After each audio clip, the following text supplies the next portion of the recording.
وبركاته.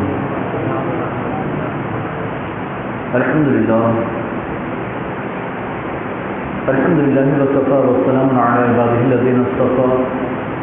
أما بعد فأعوذ بالله من الشيطان الرجيم. بسم الله الرحمن الرحيم.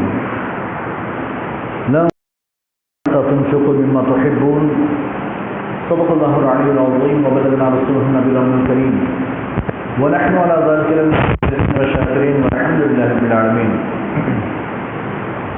کچھ عرصہ سے قبل آئیے حضرات مل کر انتہائی احترام و عقیدت کے ساتھ اپنے اور ساری کائنات کے مرکز عقیدت گنبد خضرا میں آرام فرمانے والے آقا ارواحنا فدام جناب محمد رسول اللہ صلی اللہ علیہ وسلم کی بارگاہ لے کر جم کر خاصہ دیا چوتھا بازن پڑے محمد محمد الجد والکرم والہ الکرام بارک وسلم صلاۃ والسلام علیک یا رسول اللہ صلی اللہ علیہ وسلم.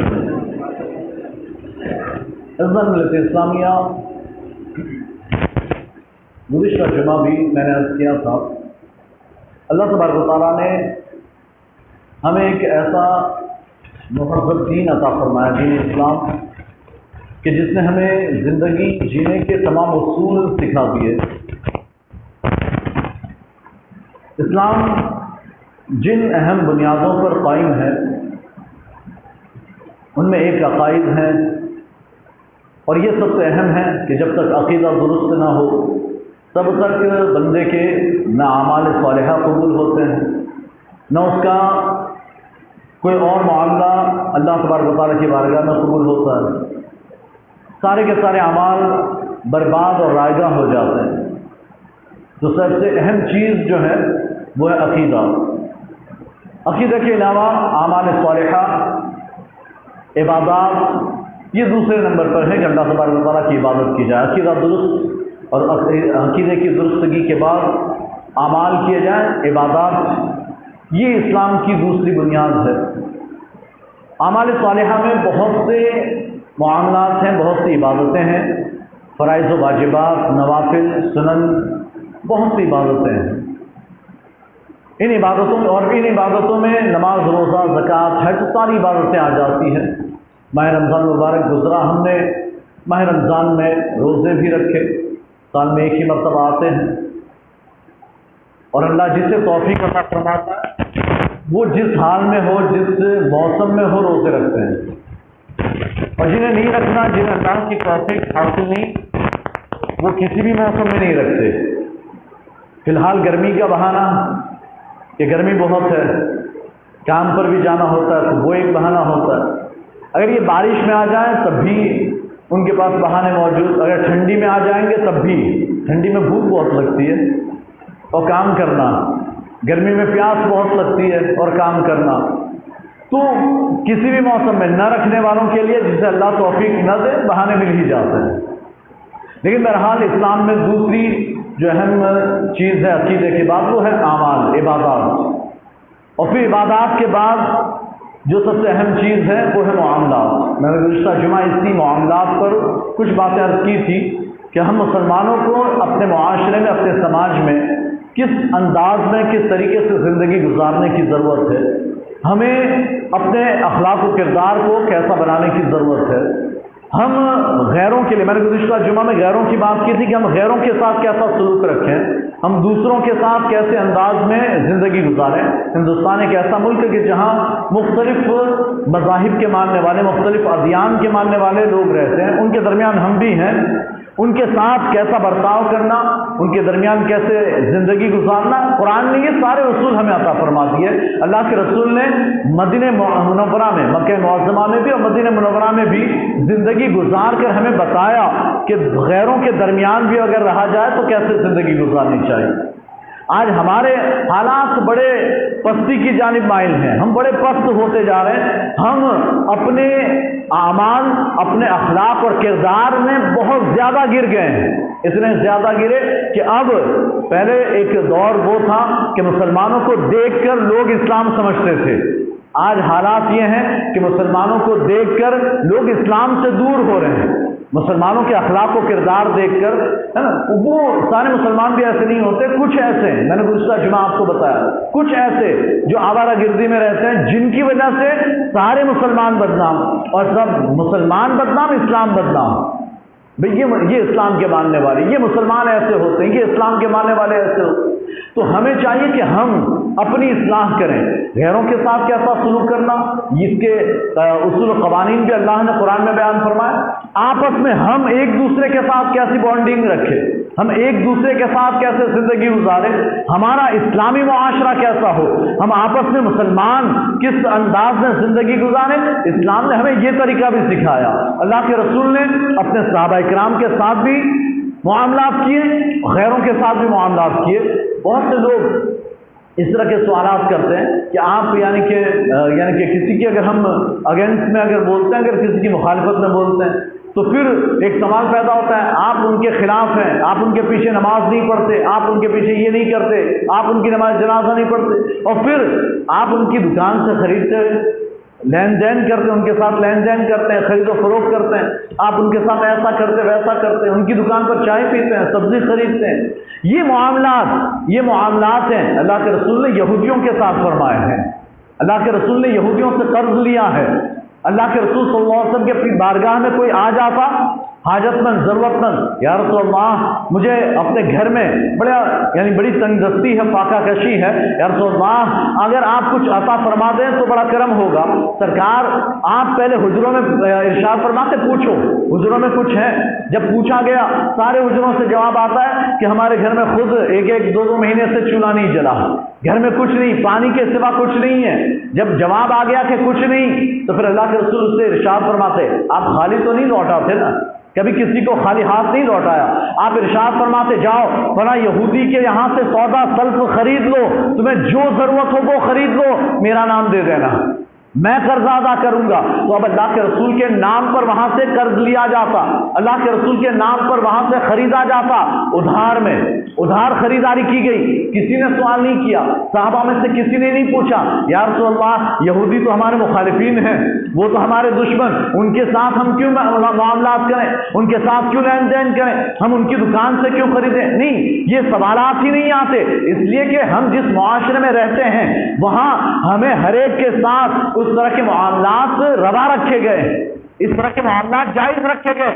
یہ معاملات پہ ہمیں کوئی پابندی نہیں، ہم یہ سارے معاملات ادا کر سکتے ہیں، وہ غیر مسلم کی دکان ہو یا مسلمان کی دکان ہو۔ اگر آپ مسلمان کی دکان سے خرید اچھی بات، اپنے مسلمان بھائی کا آپ کا خیال رکھتا، لیکن اگر غیروں سے بھی خریدتے ہیں آپ پر کوئی پابندی نہیں، آپ کے لیے کوئی رکاوٹ نہیں ہے۔ لیکن اب سوال یہ ہوتا ہے کہ ہم آپس میں بھی کیسے رہیں، ہم آپس میں ایک دوسرے کا کیسے خیال رکھیں۔ اللہ کے رسول صلی اللہ علیہ وسلم ارشاد فرماتے ہیں کہ مومن ایک جسم کی طرح ہے، مومن ایک بدن کی طرح ہے، پوری دنیا کے، یہ نہیں کہ صرف ہندوستان کے مومن، صرف ہندوستان کے یا صرف پاکستان کے یا ایک ملک کے ایک شہر کے مومن ایک جسم کی طرح نہیں، پوری دنیا کے مومنین ایک جسم کی طرح ہے۔ اللہ کے رسول فرماتے ہیں اگر کسی جسم میں کسی عضو میں تکلیف ہو تو سارا بدن بے چین رہتا ہے، سارا بدن تکلیف میں رہتا ہے۔ اللہ کے رسول ارشاد فرماتے ہیں کہ اگر کسی ایک مومن کو تکلیف ہو تو پھر دوسرے مسلمان کو اس کی تکلیف کا احساس ہونا چاہیے، دوسرا مسلمان اس کی تکلیف کو محسوس کرے کہ ہاں ہمارے مسلمان بھائی تکلیف میں ہیں، وہ اذیت میں ہیں۔ اگر یہ جذبہ ہمارے اندر پیدا ہو جائے، اگر یہ درد اور تکلیف ہم محسوس کریں، تب جا کر ہم مومن کامل ہو سکتے ہیں، تب جا کر ہمارا ایمان مکمل ہو سکتا ہے۔ تو ایمان کی تکمیل بھی بہت سے معاملات پر ہیں، جہاں عبادات سے ایمان مکمل ہوتا ہے وہی معاملات سے بھی ایمان مکمل ہوتا ہے۔ اللہ کے رسول نے ارشاد فرمایا کہ تم میں سے کوئی بندہ اس وقت تک مومن نہیں ہو سکتا جب تک کہ وہ اپنے لیے وہی نہ پسند کرے جو دوسروں کے لیے پسند کرتا ہے، یا دوسروں کے لیے وہی پسند نہ کرے جو اپنے لیے پسند کرتا ہو۔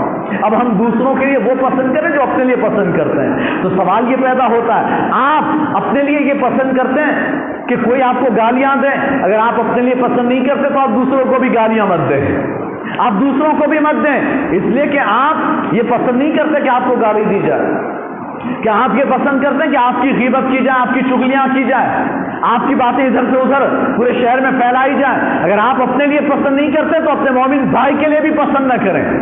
آپ بھی یہ کام نہ کریں. کیا آپ یہ پسند کرتے ہیں کہ آپ کا مال چوری ہو جائے؟ اگر آپ اپنے مال کے لیے یہ پسند نہیں کرتے کہ چوری ہو جائے تو پھر آپ دوسروں کے مال پر بھی نظر نہ رکھیں.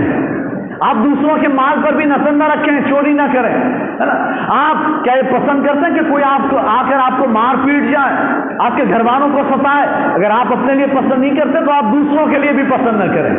اپنے مومن بھائیوں کا یہ حق ہے، جو آپ اپنے لیے پسند کرتے ہیں وہ دوسرے مومنوں کے لیے پسند کریں. اس کا مطلب یہ نہیں ہے، بہت سے لوگ یعنی جو ایسے کچھ لوگ ہوتے ہیں ہنسی مذاق والے، وہ اس حدیث کا مطلب یوں نکال لیتے ہیں، ہے نا. زیادہ تر یعنی کہ جو بہت زیادہ کامیڈی کرنے والے لوگ ہوتے ہیں ہنسی مذاق والے، تو پھر وہ کبھی کبھی اس حدیث کو کہاں استعمال کرتے ہیں؟ بھائی اگر کہا گیا کہ بھائی پارٹی دینی پڑے گی، چائے پلانی پڑے گی، تو کہتا ہے میں چائے پینا پسند نہیں کرتا، اس کے لیے میں تمہارے لیے بھی چائے پسند نہیں کرتا. ارے وہ بات نہیں ہے، وہ بات نہیں. مٹھائی کھلانی پڑے گی، پر میں تو مٹھائی مجھے پسند نہیں ہے، اس لیے میں اپنے مومن بھائی کے لیے بھی مٹھائی پسند نہیں کرتا. اس حدیث کا مطلب یہ نہیں ہے. اس حدیث کا مطلب یہ ہے کہ جو چیز آپ اپنے لیے پسند ناپسند کریں، اپنے مومن بھائیوں کے لیے اس اعتبار سے ناپسند پسند کریں. کس اعتبار سے؟ کہ جس طرح آپ اپنا نقصان ناپسند کرتے ہیں، اپنے مومن بھائی کا نقصان بھی ناپسند کریں. کیا آپ پسند کریں گے کہ آپ کی دکان کے گراہکوں کو کوئی اور کھینچ جائے؟ کیا آپ پسند کریں گے کہ آپ کی دکان کے گراہکوں کو کوئی برگلائے، اس کا دماغ گھمائے کہ اس کی دکان پر اچھا نہیں ملتا؟ کیا آپ اپنے لیے پسند کریں گے؟ تو آپ اپنے مومن بھائی کے لیے بھی پسند نہ کریں کہ آپ دوسرے کے دماغ میں ڈالیں اس کی دکان میں اچھا نہیں ملتا، وہاں سے مت خریدا کرو. آپ کیوں؟ ہاں اگر واقعی میں وہ دھاندلی کرتا ہے، اگر واقعی میں وہ دھوکہ دڑی سے کام کرتا ہے، تو آپ اپنے مومن بھائیوں کی بھلائی کے لیے آپ انہیں متنبہ کر سکتے ہیں، آپ انہیں ساودھان کر سکتے ہیں، آپ انہیں اٹینشن دے سکتے ہیں کہ آپ وہ بندہ ایسا ہے، اس طرح کے معاملات کرتا ہے، آپ ان کی دکان سے بچ کر رہے ہیں. یہ کیا جا سکتا ہے؟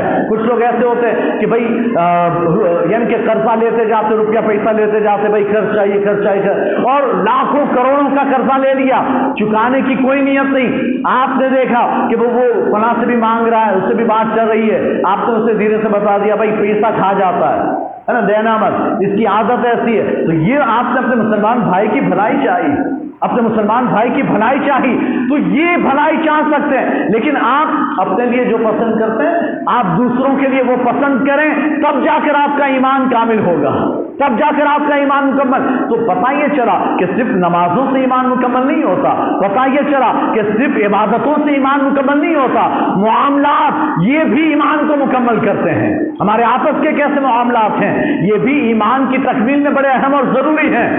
اب آپ یعنی مسجد کے لیے یا ہال کے لیے اگر قرض حسنہ مانگا جاتا ہے کہ بھائی قرض حسنہ دو، بہت سے لوگ چندہ دو، قرض حسنہ دو، بہت سے لوگ باتیں کرتے ہیں نا کہ بھائی یار بس مانگتے رہتے، مانا مانگتے رہتے. آپ یہ سوچیں اگر آپ کو ضرورت ہو، آپ ضرورت مند ہیں، اللہ نہ کرے آپ اگر محتاج ہو گئے اور آپ کو در در ٹھوکر کھا کر بھیک مانگنی پڑ جائے اور لوگ آپ کے بارے میں باتیں کریں بس مانگتا رہتا ہے، اس کو مت دو، اس کو مت دو، یہ تو مانگتا رہتا ہے، تو آپ کی کیا لائف ہوگی، آپ کا کیا حال ہوگا؟ تو یہ تو ہم اپنے لیے نہیں مانگتے نا، ہم اپنی ذاتی خرچ کے لیے نہیں، اللہ کے گھر کے لیے مانگا جاتا ہے نا. اللہ تبارک و تعالیٰ نے قرض حسنہ کے تعلق سے قرآن پاک میں بڑی پیاری بات ارشاد فرمائی. کون ہے من یقرض اللہ قرضا حسنا، کون ہے جو اللہ کو قرض حسنہ دے؟ اب دینا اللہ کو ہے، کیسے دیں گے؟ اللہ کے گھر میں دیں گے، اللہ کے کاموں میں خرچ کریں، اللہ کی راہ میں خرچ کریں، تو پھر یہ ہے قرض حسنہ. اور قرض حسنہ کہتے کسے؟ آپ نے قرض دیا، صرف اور صرف قرض دینے کا مقصد کیا ہے؟ صرف اور صرف اللہ کی رضا، اللہ راضی ہو جائے، اس نیت سے آپ نے قرض دیا. اللہ کے رسول کی حدیث مبارکہ سرکار ارشاد فرماتے ہیں میں معراج کی رات جب جنت میں گیا تو میں نے جنت کے دروازے پر لکھا ہوا دیکھا کہ صدقہ دینے والے کو 10 گنا ثواب دیا جاتا ہے، صدقہ دینے والے کو 10 گنا ثواب دیا جاتا ہے، اور قرضہ دینے والے کو 18 گنا ثواب دیا جاتا ہے، قرضہ دینے والے کو 18 گنا. میں نے جبریل امین سے پوچھا جبریل یہ کیا ہے؟ صدقہ دینے والا تو پیسہ دے دیتا ہے اور قرضہ دینے والا تو دے کر واپس لیتا ہے، تو ثواب تو اس سے زیادہ ہونا چاہیے نا جس نے پیسہ دے دیا. یہاں تو اس سے زیادہ ثواب لکھا گیا جو واپس لے گا، واپس پیسہ لے گا. یہ کیوں؟ تو اللہ کے رسول حضرت جبریل اللہ کے رسول ارشاد فرماتے ہیں حضرت جبریل امین نے عرض کیا یا رسول اللہ یہ اس لیے کہ چونکہ صدقہ خیرات تو کوئی بھی مانگ لیتا ہے، جو محتاج نہ ہو وہ بھی مانگ لیتا ہے، جسے ضرورت نہ ہو وہ بھی مانگ لیتا ہے، لیکن قرض تو صرف وہی مانگتا ہے جسے ضرورت ہو۔ قرض تو وہی مانگتا ہے کہ جسے ضرورت ہو۔ تو اللہ نے صدقے پر 10 گنا ثواب دیا تو قرض حسنہ پر اللہ 18 گنا ثواب عطا فرماتا ہے۔ اچھا، یہ قرض حسنہ اگر آپ نے ایک مرتبہ آپ نے قرض حسنہ دیا، اس کی ایک مدت ہے کہ بھائی اتنی مدت کے لیے میں نے آپ کو قرضہ دیا، واپس لوٹانا ہے۔ اللہ کے رسول ارشاد فرماتے جب کسی نے کسی کو قرضہ دیا کسی مدت کے لیے تو اس مدت میں اتنی رقم، جتنا قرضہ دیا اتنی رقم روزانہ خرچ کرنے کا ثواب ملتا ہے۔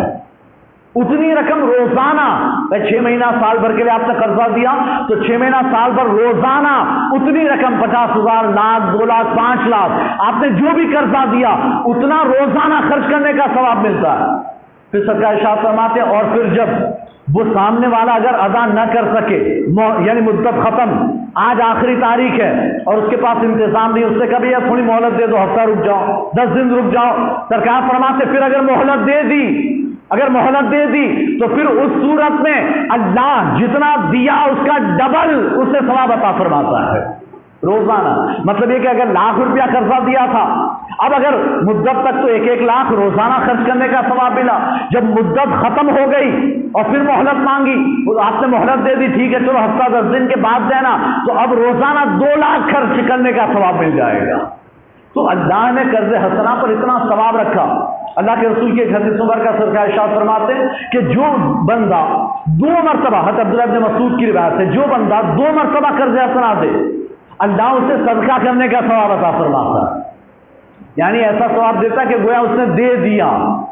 تو ایک تابعین میں سے حضرت اسود بن یزید رضی اللہ تعالیٰ عنہ، آپ جو ہیں آپ نے ایک تاجر سے، ایک بزنس مین تھا، ایک تاجر تھا، اس سے قرضہ لیا تھا، بھائی 500 درہم قرضہ دو، ابھی مجھے حالات تنگ دستی ہے تو تھوڑا سا قرضہ دے دو۔ مدت لے لی کہ ٹھیک ہے میں اتنے وقت میں واپس کر دوں گا، فلاں تاریخ میں میری تنخواہ، میرا وظیفہ آ جائے گا، میں آپ کو واپس کر دوں گا۔ اس نے کہا ٹھیک ہے، اس نے دے دیا 500 قرضہ دے دیا۔ اب جب تاریخ آئی اس نے کہا بھائی آج آخری دن ہے، لاؤ میرا قرضہ واپس کرو۔